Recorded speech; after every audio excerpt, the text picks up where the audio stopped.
সুপ্রিয় শিক্ষার্থীবৃন্দ, আসসালামু আলাইকুম। আশা করি তোমরা ভালো আছো। আমি queen island of Bangladesh Bhola online স্কুলের পক্ষ থেকে সবাইকে স্বাগত জানাচ্ছি। তোমরা স্ক্রিনে আমার পরিচিতি দেখতে পাচ্ছ। আমি নাজমুন নাহার, সহকারী শিক্ষক, মোহাম্মদপুর সরকারি উচ্চ বিদ্যালয়, ঢাকা। আজ আমি নবম দশম শ্রেণীর শিক্ষার্থীদের বাংলা দ্বিতীয় পত্র নিয়ে আলোচনা করব। তোমরা স্ক্রিনে দুটি ছবি দেখতে পাচ্ছ। দেখো, এটা কিসের ছবি বলো তো? বন্ধন। এখানে আরেকটি ছবি দেখতে পাচ্ছ, এটাও কিন্তু বন্ধুত্বের একটি ছবি। বর্ণের সাথে বর্ণেরও বন্ধুত্ব হয় এবং নতুন শব্দ সৃষ্টি হয়। দেখো, মিলন। একটি বর্ণের সাথে আরেকটি বর্ণের যখন মিলন হয় তখন আরেকটি নতুন শব্দ সৃষ্টি হয়। যেমন ধরো অ, আ, এর সাথে যদি আমি অ আ যুক্ত করি তাহলে কি হচ্ছে? আ। যেমন ধরো সিংহ একটি শব্দ, এর সাথে যদি আসন শব্দটি যুক্ত করি তাহলে কি হবে? সিংহাসন। জল আরেকটি শব্দ, এর সাথে যদি আতঙ্ক যুক্ত করি তাহলে কি হচ্ছে? জলাতঙ্ক। এখানে দেখো সিংহ, এর সাথে একটি অ আছে, আবার আসনের সাথে একটি আ আছে, তাহলে অ এর সাথে যখন আ যুক্ত হয় তাহলে কি হচ্ছে? আ, সিংহাসন। ঠিক তেমনি জল, এর সাথে একটি অ আছে, আতঙ্ক, এর সাথে একটি আ আছে, তাহলে অ এবং আ মিলে কি হয়? আকার, জলাতঙ্ক। অর্থাৎ পাশাপাশি দুটি ধ্বনির মিলনের নাম হচ্ছে সন্ধি। গত পর্বেও কিন্তু আমরা সন্ধি নিয়ে আলোচনা করেছি, এই পর্বেও আমরা সন্ধি নিয়ে আলোচনা করব। তাহলে আমরা আজকে কোন পর্ব নিয়ে আলোচনা করব তোমরা বুঝতে পারছো নিশ্চয়ই। দেখো এখানে আরও কতগুলি উদাহরণ। মুখ যোগ ছবি, মুখচ্ছবি। এখানে দেখো একটি ব্যঞ্জন বর্ণ খ, আর এখানে দেখো একটি ব্যঞ্জন বর্ণ ছ। একটি নতুন শব্দ হয়। মুখ একটি শব্দ, ছবি একটি শব্দ, এই দুটি মিলে কি হচ্ছে? মুখচ্ছবি। অর্থাৎ অ, এখানে একটি অ আছে, এখানে হচ্ছে ছ, অর্থাৎ অ এর সাথে ছ মিলে কি হবে? চয় ছ।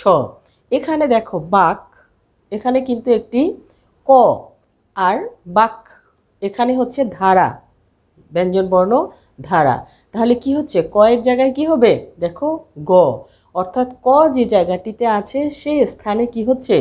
গ। তাহলে ব্যঞ্জন বর্ণের সাথে ব্যঞ্জন বর্ণের মিলনেও সন্ধি হবে। স্বরবর্ণ ব্যঞ্জন বর্ণ মিলেও সন্ধি হবে, ব্যঞ্জন বর্ণের সাথে ব্যঞ্জন বর্ণ মিলেও সন্ধি হবে। তাহলে আমরা আজকে কি পড়ব? ব্যঞ্জন সন্ধি পড়ব। সন্ধির একটি অংশ হচ্ছে ব্যঞ্জন সন্ধি। এই বিষয়টি নিয়ে আজ আমি তোমাদের সাথে আলোচনা করব। তাহলে দেখো, যদি আমরা সন্ধি পড়ি তাহলে আমরা কি কি শিখতে পারবো? সন্ধির সংজ্ঞা বলতে পারবে, সন্ধির প্রকারভেদ দেখাতে পারবে, ব্যঞ্জন সন্ধি নিয়ম বলতে পারবে, ব্যঞ্জন সন্ধি বিচ্ছেদ করতে পারবে। এরপরে দেখো সন্ধি কাকে বলে আর একবার দেখি। দ্রুত উচ্চারণের ফলে পাশাপাশি অবস্থিত ধ্বনির মিলন, পরিবর্তন বা বিলোপই সন্ধি নামে পরিচিত। দেখো, দুটি স্বরধ্বনির মিলিত হলে যে কোনো একটি স্বরের লোপ হয় তখনও কিন্তু সন্ধি হবে। যেমন অর্ধ যোগ এক কি হবে? অর্ধেক। এখানে একটি স্বরের লোপ হলো, কি? অর্ধ, ধো যোগ এক, এটা লোপ হয়ে গেল, কি হচ্ছে? একার হয়ে গেল অর্ধেক। কি কি কারণে আমরা সন্ধি পড়ব সেটা একবার দেখি। দেখো, উচ্চারণ সহজতর হয় কীরকম? বি যোগ চিহ্ন, বিচ্ছিন্ন। বি একটি উপসর্গ, চিহ্ন একটি শব্দ, তাহলে কি উচ্চারণ সহজ হয়ে গেল? বিচ্ছিন্ন। ভাষাকে সংক্ষিপ্ত করে, মহা যোগ আশয়, মহাশয়। ধ্বনিগত মাধুর্য সম্পাদন করে, সম যোগ লাভ, সংলাপ। নতুন শব্দ তৈরি করে, রবি যোগ ছবি, রবির ছবি। এই কারণে আমরা সন্ধি পড়ব। অর্থাৎ সন্ধির প্রয়োজনীয়তা কি? সহজতর হয়, তারপরে শ্রুতি মধুর হয়, মাধুর্য সম্পাদন করে, নতুন শব্দ তৈরি করে, ভাষাকে সংক্ষিপ্ত করে এবং উচ্চারণ সহজতর হয়। এ কারণে আমরা সন্ধি পড়ব। দেখো, সন্ধি হচ্ছে দুই প্রকার, একটি হচ্ছে বাংলা সন্ধি, আরেকটি হচ্ছে তৎসম সন্ধি। বাংলা সন্ধি দুই প্রকার, একটি স্বরসন্ধি, আরেকটি হচ্ছে ব্যঞ্জন সন্ধি। এবার আমরা তৎসম সন্ধির প্রকারভেদ দেখব। তৎসম সন্ধি তিন প্রকার: স্বরসন্ধি, ব্যঞ্জন সন্ধি, আরেকটি হচ্ছে বিসর্গ সন্ধি। দেখো, স্বরসন্ধি এবং ব্যঞ্জন সন্ধি এর ভাগগুলি আরও দেখো। স্বরসন্ধির ভাগ হচ্ছে দুইটি: তৎসম বা সংস্কৃতজাত স্বরসন্ধি, খাঁটি বাংলা স্বরসন্ধি। ব্যঞ্জন সন্ধি দেখো দুই প্রকার: তৎসম বা সংস্কৃতজাত ব্যঞ্জন সন্ধি, খাঁটি বাংলা ব্যঞ্জন সন্ধি। আমরা ব্যঞ্জন সন্ধি নিয়ে আলোচনা করব, তবে স্বরসন্ধিটা একটুখানি জেনে নেই। মনে আছে কিনা গত পর্বের পড়া তোমাদের? দেখো, হস্ত যোগ অক্ষর, হস্তাক্ষর। হস্তের সাথে কিন্তু একটি অ আছে, আর অক্ষরের সাথেও একটি অ আছে। তাহলে স্বরবর্ণের সাথে স্বরবর্ণের মিলনে কিন্তু স্বরসন্ধি হয়। গত পর্বে যেটা আমরা পড়েছি, অ এবং অ মিলে হয় কি? আ। স্বরধ্বনির সাথে ব্যঞ্জনধ্বনির, ব্যঞ্জনধ্বনির সাথে স্বরধ্বনির, ব্যঞ্জনধ্বনির সাথে ব্যঞ্জনধ্বনির মিলনে যে সন্ধি হয় তাকেই বলা হয় ব্যঞ্জন সন্ধি, অর্থাৎ স্বরসন্ধি, ব্যঞ্জন সন্ধি। ব্যঞ্জনবর্ণ, ব্যঞ্জনবর্ণ, স্বরবর্ণ, ব্যঞ্জনবর্ণ, ব্যঞ্জনবর্ণ, স্বরবর্ণ, এই সবগুলির সাথে একটির সাথে আরেকটির মিলনে হবে ব্যঞ্জন সন্ধি। দেখো, স্বরসন্ধি যোগ ব্যঞ্জন সন্ধি, ব্যঞ্জন সন্ধি যোগ ব্যঞ্জন সন্ধি, ব্যঞ্জন সন্ধি যোগ স্বরসন্ধি, সবগুলি মিলেই কিন্তু ব্যঞ্জন সন্ধি হবে। দেখো, উদাহরণ দেখো, স্বরধ্বনি, ব্যঞ্জনধ্বনি, পরি ইকার যোগ ছদ, তাহলে স্বরধ্বনি, ব্যঞ্জনধ্বনি, পরিচ্ছদ। প্র যোগ ছদ, ব্যঞ্জন স্বরধ্বনি ব্যঞ্জনধ্বনি মিলেও হবে ব্যঞ্জনধ্বনি। এরপরে দেখো, ব্যঞ্জনধ্বনির সাথে ব্যঞ্জনধ্বনি, অর্থাৎ ব্যঞ্জনধ্বনি প্লাস ব্যঞ্জনধ্বনি, উত যোগ লাস, দেখো ব্যঞ্জনধ্বনি, এটাও ব্যঞ্জনধ্বনি, কি হচ্ছে? উল্লাস। বাক যোগ দান, বাগদান, ব্যঞ্জনধ্বনির সাথে ব্যঞ্জনধ্বনি, উদ যোগ ডিন, উড্ডিন, ব্যঞ্জনধ্বনির সাথে ব্যঞ্জনধ্বনি। সম যোগ রক্ষণ, সংরক্ষণ, ব্যঞ্জনধ্বনির সাথে ব্যঞ্জনধ্বনি। রাজ যোগ নি, রাজ্ঞী, ব্যঞ্জনধ্বনির সাথে ব্যঞ্জনধ্বনি। এরপরে দেখো, ব্যঞ্জনধ্বনির সাথে স্বরসন্ধি, ব্যঞ্জন সন্ধি, স্বরসন্ধি। দিক, ব্যঞ্জন সন্ধি, স্বরসন্ধি, অন্ত, দিগন্ত। সুপ যোগ অন্ত, সুবন্ত, অর্থাৎ ব্যঞ্জন সন্ধি, স্বরসন্ধির মিলনেও ব্যঞ্জন সন্ধি হয়। এবার আমরা দেখব যে কোন ধ্বনিগুলি ব্যঞ্জন ধ্বনির সাথে থাকতে পরে পরিবর্তন হয়ে যায়। যেমন দেখো, ক চ ট ত প, এর পরে যদি স্বরধ্বনি থাকে এবং সেগুলো যদি থাকে যথা, যেমন গ, জ, ড, র, দ, ব, এগুলি হবে, পরবর্তী স্বরধ্বনিটি ব্যঞ্জনধ্বনির সাথে যুক্ত হবে। যেমন ক চ ট ত প যদি থাকে, এরপর যদি স্বরধ্বনি থাকে তাহলে কি হবে? কয়ের স্থানে হবে গ, চয়ের স্থানে জ, ডয়ের স্থানে ড, তয়ের স্থানে দ, পয়ের স্থানে হবে ব। যেমন দেখো, ব্যঞ্জনধ্বনি, স্বরধ্বনি, দিক যোগ অন্ত, দিগন্ত, দেখো ক, ব্যঞ্জনধ্বনি, এই কটা হয়ে গেল কি?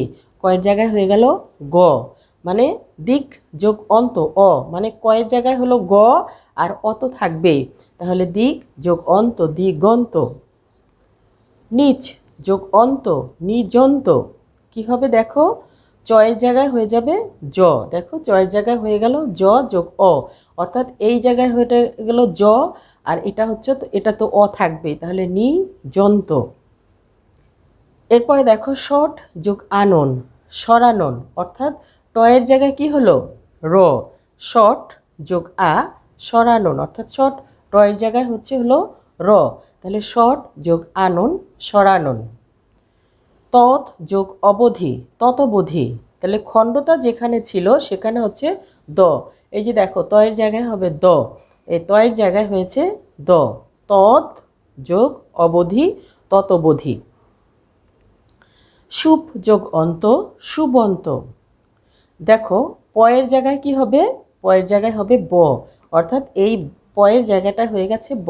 এ দেখো প, তাহলে কি হচ্ছে? সুবন্ত। এরপরে দেখো স্বরধ্বনির পর যদি ছ থাকে তাহলে ব্যঞ্জনধ্বনিটি দ্বিত্ব হয়, অর্থাৎ চ এবং ছ যুক্ত বর্ণ হয়। দেখো এক যোগ ছত্র, একচ্ছত্র, অর্থাৎ চ এর জায়গায় কি হচ্ছে? ছ। দেখো চয় ছ, অর্থাৎ এখানে চ এখানে ছ, দুইটা মিলে কি হচ্ছে? চয় ছ, অর্থাৎ একচ্ছত্র। কয়ের জায়গায় হয়ে গেল চ, আর ছ তো আছে, তাহলে চয় ছয় যুক্ত হলো। এরপরে দেখো কথা যোগ ছলে, কথা ছলে, তাহলে যদি আ কথা আ, কথা আ, এখানে কি হচ্ছে? ছ, চ, চয়ের জায়গায় আর ছ তো আছে, তাহলে কথা যোগ ছলে, কথা ছলে, অর্থাৎ আ যোগ ছ হবে কি? চয় ছ। এখানে দেখো পরি যোগ ছদ, পরিচ্ছদ, তাহলে কি হচ্ছে? ই পরি রসিকার যোগ ছ, তাহলে চ ছ, পরিচ্ছদ। ত ও দয়ের পরে যদি চ এবং ছ থাকে তাহলে ত এবং দয়ের স্থানে হবে চ। ত এবং দয়ের পর যদি জ বা ঝ থাকে তাহলে ত ও দয়ের স্থানে হবে বর্গীয় জ। যেমন দেখো ব্যঞ্জনধ্বনি, ব্যঞ্জনধ্বনি সৎ যোগ চিন্তা, সৎ চিন্তা। দেখো ত, তয়ের জায়গায় কি হচ্ছে? চ, অর্থাৎ দুইটা চ হয়ে গেল, এই চ আর এখানের চ, তাহলে সৎ চিন্তা, সৎ চিন্তা। এরপরে দেখো উৎ যোগ ছেদ, উচ্ছেদ, তয়ের জায়গায় কি হচ্ছে? ছ, তয়ের জায়গায় হচ্ছে ছ, চ, অর্থাৎ চ এবং ছ দুটি মিলে কি হচ্ছে? উচ্ছেদ, তয়ের জায়গায় হচ্ছে চ, উচ্ছেদ। আচ্ছা, তারপরে দেখো বিপদ যোগ চয়, বিপদ চয়, দয়ের জায়গায় কি হচ্ছে? চ, দয়ের জায়গায় হচ্ছে চ, তাহলে এই চ আর এই চ দুইটা মিলে কি হচ্ছে? চয় চ, বিপদ চয়। বিপদ যোগ ছায়া, বিপদ ছায়া, এই দেখো দয়ের স্থানে হচ্ছে চ, দয়ের স্থানে হচ্ছে চ আর এই ছ, বিপদ যোগ ছায়া, অর্থাৎ এই চ এখানে চ, দয়ের জায়গায় হচ্ছে চ আর এই ছ, তাহলে কি হচ্ছে? বিপদ ছায়া। তারপরে দেখো সৎজন, সৎ যোগ জন, সৎজন, এই জয় মানে তয়ের জায়গায় হবে জ, আর জ তো আছে, তাহলে কি দেখো তয়ের জায়গায় কি হচ্ছে? জ, আর এই জ দুইটা মিলে হচ্ছে জয় জ, তৎ জন। দেখো বিপদ জাল, বিপদ যোগ জাল, বিপদ জাল, অর্থাৎ দয়, দয়ের জায়গায় হবে জ, তাহলে জ এবং জ দুইটা মিলে কি হচ্ছে? জয় জ, বিপদ জাল, অর্থাৎ দয়ের জায়গায় হবে জ। কুত ঝটিকা, কুত, ত, তয়ের জায়গায় হবে জয় ঝ, দেখো এই তয়ের জায়গায় হলো জ আর এই ঝ, তাহলে কি হচ্ছে? জয় ঝ, কুত যোগ ঝটিকা, কুত ঝটিকা। কুত ঝটিকা শব্দটির অর্থ কি জানো তো তোমরা? কুয়াশা। আচ্ছা, এরপরে দেখো ত ও দয়ের পরে যদি তালব্য স থাকে তাহলে ত এবং দয়ের স্থানে কি হবে? চ, তালব্য স্বর স্থানে হবে ছ। যেমন দেখো ত যোগ স কি হচ্ছে? চ যোগ ছ, অর্থাৎ ত এবং তয়ের স্থানে হবে চ, স্বরের স্থানে হবে ছ, দুইটা মিলে কি হবে? চয় ছ। যেমন উৎ যোগ শ্বাস, উচ্ছ্বাস, দেখো চয় ছ, উচ্ছ্বাস। ত এবং দয়ের পরে যদি ড থাকে তাহলে কি হবে? ত এবং দয়ের স্থানে হবে ড। যেমন ত যোগ ড কি হবে? ডয় ড, অর্থাৎ দুইটা ড হবে। উদ যোগ ডিন, উড্ডিন, দুইটা ড হয়ে গেল।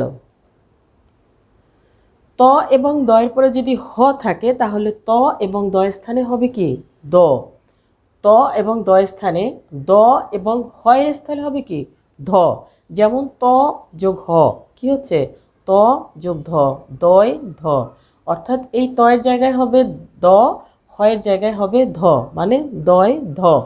উদ যোগ হার, উদ্ধার। উ ইয় ন ন ম থাকলে পূর্ববর্তী অঘোষ অল্পপ্রাণ স্পর্শধ্বনি সেই বর্গীয় ঘোষ অল্পপ্রাণ স্পর্শধ্বনি বা নাসিক্য ধ্বনি হয়। এখানে দেখো অঘোষ অল্প প্রাণধ্বনি কোনগুলো? উ ইয়। নাসিক্য ধ্বনি কোনগুলো? উ ইয় ন ন ম। যদি হয় তাহলে কি হবে? নাসিক্য ধ্বনিটা কীরকম হবে দেখো। ক এর সাথে যদি ন যুক্ত হয় তাহলে কি হবে? গয় ন যোগ ন। যেমন দিক, ক, এই দেখো দিক। নির্ণয় কি হচ্ছে? দিক নির্ণয়। ত যোগ ম কি হচ্ছে দেখো? ত এর জায়গায় হবে দ, ময়ের জায়গায় তো মই থাকবে, তাহলে তদ যোগ মধ্যে, তদ মধ্যে। 3 নাম্বারটা দেখো, ম এর সাথে যদি যুক্ত হয় ক চ ত তাহলে কি হবে? উও ইয় ন। তাহলে ময়ের সাথে সম, সম যোগ কা কি হচ্ছে? শঙ্কা। সম যোগ চয় সঞ্চয়।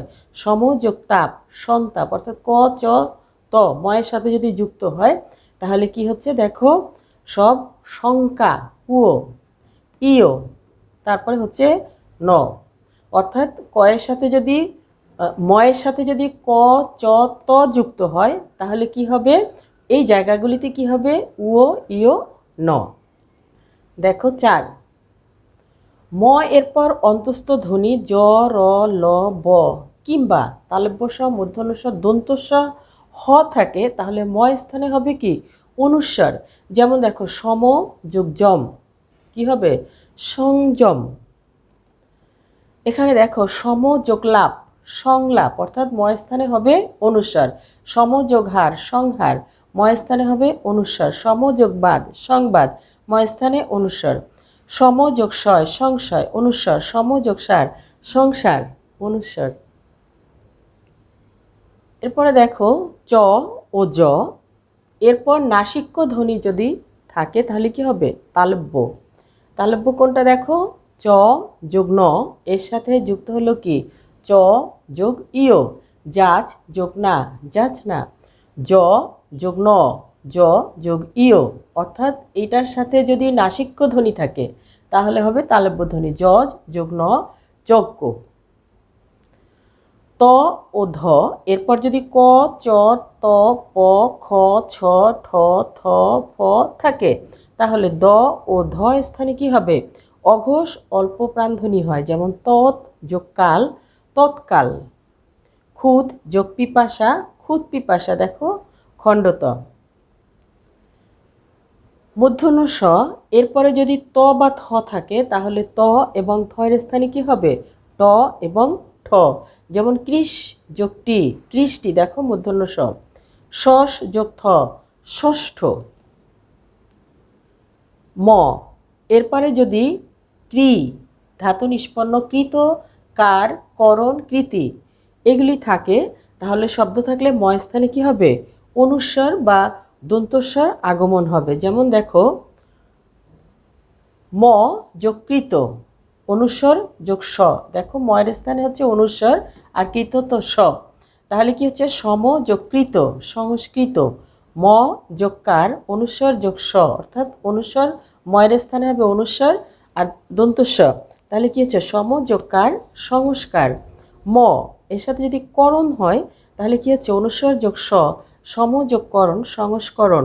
ম এর সাথে যদি কৃতি যুক্ত হয় অর্থাৎ কার কৃতি কৃত কার করণ কৃতি এই যদি এই শব্দগুলি থাকে তাহলে ময় স্থানে হবে অনুস্বার এবং দন্তস্বর আগমন হবে, অর্থাৎ অনুস্বর যোগ স, তাহলে সম যোগ কৃতি সংস্কৃতি। পুষ্পবর্ণ, পুষ্পবর্ণ কোনগুলা? তালব্য স মূর্ধন্য স দন্তস্ব। পরে যদি থাকে তাহলে পূর্বপদের শেষে অবস্থিত দন্তন্য ধ্বনি অনুস্বরের পরিবর্তিত হয় দন্তন্য এবং স কি হবে? অনুস্বর। দেখো হীন যোগ সা কি হচ্ছে? হিংসা। শিন যোগ হ সিংহ। দন যোগ সন দংশন বর্ণ। এবার দেখো নিপাতনে সিদ্ধ। স্বরধ্বনির মধ্যেও কিন্তু স্বরসন্ধির মধ্যেও কিন্তু আমরা নিপাতনে সিদ্ধ দেখেছি, ব্যঞ্জন সন্ধির মধ্যেও কিন্তু নিপাতনে সিদ্ধ আছে, অর্থাৎ যে নিয়ম মেনে চলে না তাকেই বলা হয় নিপাতনে সিদ্ধ। যেমন দেখো ব্যঞ্জন সন্ধির মধ্যে আ যোগ চর্য আশ্চর্য গো যোগ পদ গোষ্পদ। গোষ্পদ কি?